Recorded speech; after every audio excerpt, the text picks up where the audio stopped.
ভারতীয় জনতা পার্টির এসসি মোর্চার উদ্যোগে মহারাজগঞ্জ বাজারে মৎস্য ব্যবসায়ীদের মধ্যে সদস্যতা অভিযানে উপস্থিত ছিলেন বিজেপির রাজ্য সভাপতি তথা রাজ্যসভার নবনির্বাচিত সাংসদ রাজীব ভট্টাচার্য। ভারতীয় জনতা পার্টির এসসি মোর্চার উদ্যোগে মহারাজগঞ্জ বাজারে মৎস্য ব্যবসায়ীদের মধ্যে আজ সদস্যতা অভিযান ব্যাপক উৎসাহের সাথে সংঘটিত হয়। সংশ্লিষ্ট অভিযানে বিভিন্ন স্তরের ব্যবসায়ীদের পাশাপাশি উপস্থিত ছিলেন প্রদেশ বিজেপি সভাপতি তথা রাজ্যসভার সাংসদ রাজীব ভট্টাচার্য।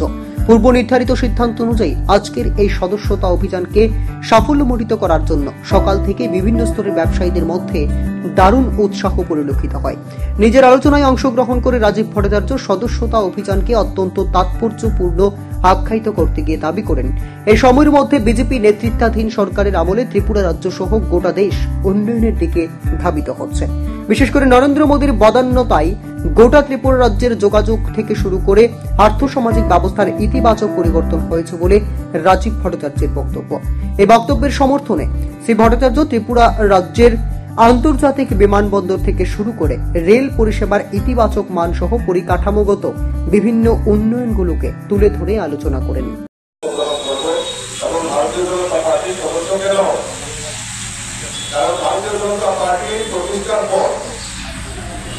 এবং এই ত্রিপুরাকে ভারতীয় জনতা পার্টির নেতৃত্বে সরকার প্রতিষ্ঠার পর এই ত্রিপুরা রাজ্যে একটা আমূল পরিবর্তন আমরা লক্ষ্য করেছি।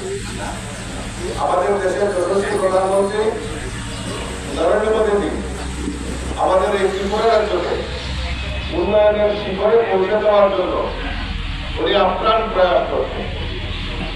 আমাদের কাছে আগে মাত্র একটা ন্যাশনাল হাইওয়ে ছিল, এখন আমাদের কাছে 9টা ন্যাশনাল হাইওয়ে, 6টা অলরেডি কাজ শুরু হয়ে গেছে। কাজ কমপ্লিট হওয়ার পরে আমাদের কাছে রেল যোগাযোগ আগরতলাতে আগে মিটার গেজ ট্রেন